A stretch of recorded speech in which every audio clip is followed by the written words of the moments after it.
Hello everyone, kamusta mong tanan? I hope you're all doing well and staying warm, or at least trying to kung taga Alberta sad mo.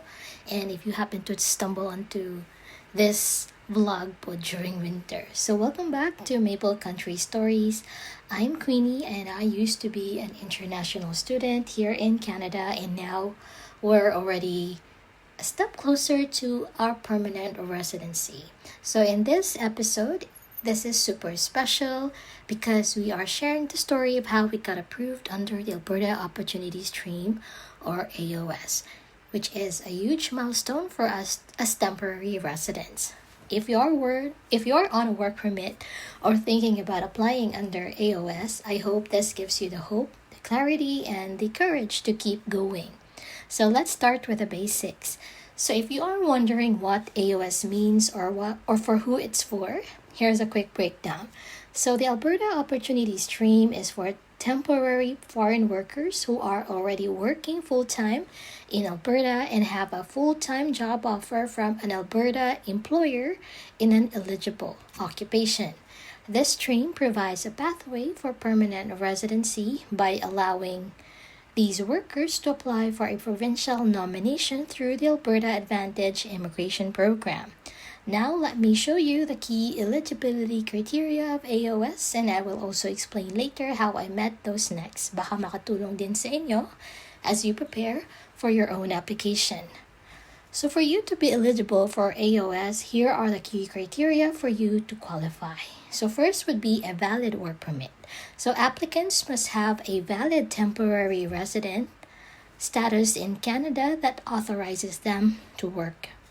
Next is eligible occupation. Applicants must be working in an eligible Alberta occupation at the time of application and assessment. Most NOC or Tier 0 to 5 jobs are eligible. Next is on language proficiency. So applicants must meet the minimum Canadian language benchmark, or CLB, or the equivalency for French, scores based on the occupation's NOC or tier category. Next is on work experience. Applicants need full-time experience in their current occupation. It should be 12 months in Alberta for the last 18 months, or 24 months in Canada or abroad for the last 30 months. And for the postgrad work permit holders like me, we should hold a minimum of 6 months work in Alberta or for the last 18 months. And next would be job offers. So you must have a genuine full-time, non-seasonal job offer in the current occupation from an Alberta employer lasting 12 or more months. So what made me eligible for AOS? So here's what my personal profile looked like at the time we applied. So for the work permit status, I was an international student graduate holding a valid postgraduate work permit, which is valid from May 2023 to May of 2026. This permit was granted as a graduate of an Alberta Advanced Education publicly funded post-secondary institution.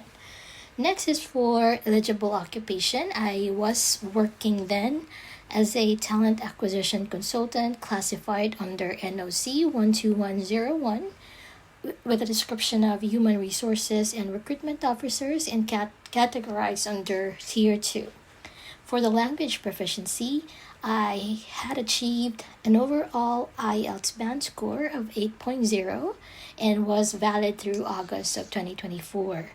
And for my work experience, I was a postgraduate work permit holder with 6 months of work experience in Alberta, employed from March of 2023 to September of 2023. And then for my job offer, initially employed with an 18-month temporary job offer, which was then converted to a permanent full-time positions within 3 months of employment.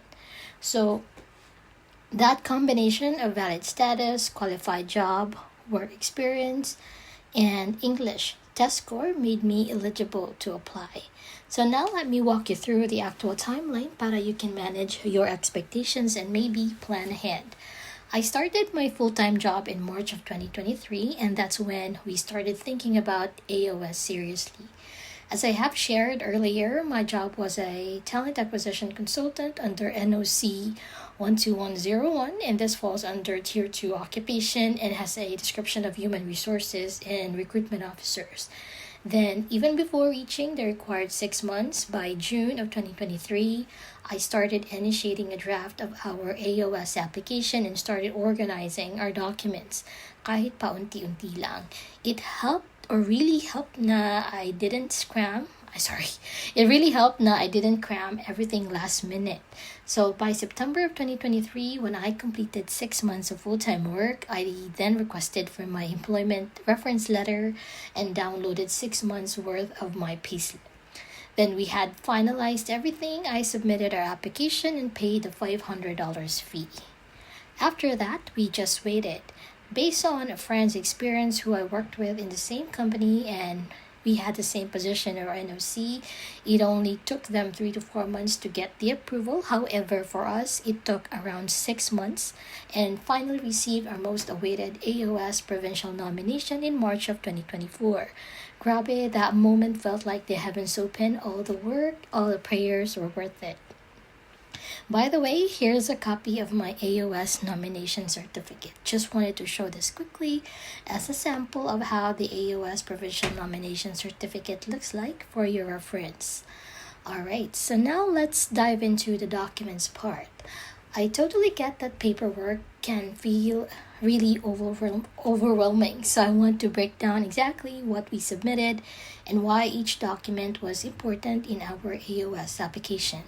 First, we submitted a valid passport. This is obvious but absolutely essential as it proves your identity and legal status. Next, I included my IELTS result to show proof of language proficiency, which is a key requirement. I also submitted my postgraduate work permit to demonstrate my legal work authorization in Canada. To support my education credentials, I added my NATE transcript and completion letter. These documents confirm that I successfully finished my program. Since I earned my degree in the Philippines, I also included an education credential assessment report to validate my degree's equivalency in Canada. One of the most critical documents we submitted was the employment reference letter. This letter needs to clearly state your job duties and must closely match the duties described under your declared National Occupation Classification or NOC code. Honestly, this is where a lot of applications stumble, so it's important to be very careful and precise here. In addition, we provided 6 months worth of pay stubs to prove consistent employment and income. Along with that, I included my official job offer letter and a detailed job description. These help demonstrate that my position was permanent, full-time, and aligned with the NOC code I declared. Since I applied together with my spouse, we also included the dependent authorization form from AAIP, which is necessary to include accompanying family members in the application.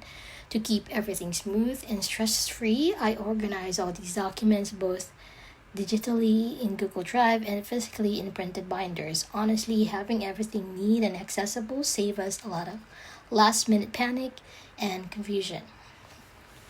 So now what happens after your AOS approval? Many think that's the finish line, but really it's just the beginning of the next big chapter. Once we receive our nomination under the Alberta Opportunity stream, we moved forward and submitted our application for permanent residence to IRCC. It's important to understand that AOS is a base provincial nomination stream, meaning it's not connected to the express entry stream. So unlike express entry, PNP nominees who receive 600 additional CRS points and often faster processing, this pathway follows the non-express entry route, which generally takes a bit longer. That means, yes, another round of paperwork, more supporting documents, and of course, application fees, but this time, it felt more meaningful, more real, because this step marks a transition from being temporary residents to finally pursuing our goal of becoming permanent ones. And in the middle of all that, there was a quiet, steady peace in our hearts that, Lord, we're almost there, Even if the journey wasn't over yet, this phase gave us hope. For years, we held on to a dream of planting roots, building a life, and finally calling Canada our long term home. And now we weren't just dreaming anymore, we were finally walking toward it. So if you're in this stage or about to begin, be encouraged. Yes, the process takes time and can test your patience, but it's shaping your perseverance, preparing your character, and bringing you closer to the promise you've been holding on to. So before we end this topic, I just want to leave you with this. If you're still in the middle of your process, maybe you're gathering documents, waiting for results, or facing delays, please know this, you are not alone. We've been there. And we've had days filled with tears, doubts, and moments when it felt like we'd never get through. But through it all, I learned something powerful. God's timeline is always better than ours. If He made a way for us, I truly believe He can also do it for you. So don't give up. Keep moving forward even if your steps feel small. Progress is still progress, and one day you look back and realize you were never walking alone. And that's it for today's vlog. I truly hope this gave you more than just information. I hope it gave you hope. Whether you're starting your journey, stuck in the waiting, or feeling discouraged, know that every small step still counts. If this video helped you even in the smallest way, please don't forget to like, share, and follow. Tag a friend who might be applying for AOS or navigating their own Canadian dream. Let's grow together and be each other's encouragement. Thank you so much for being here. Your time, your support, and your dreams matter. And always remember, padayon ng tao. We keep moving forward, braving the cold, chasing the dream, and trusting the process, one faithful step at a time. Hangtod sa sunod, keep the fire burning, your journey is valid, and your dream is worth it.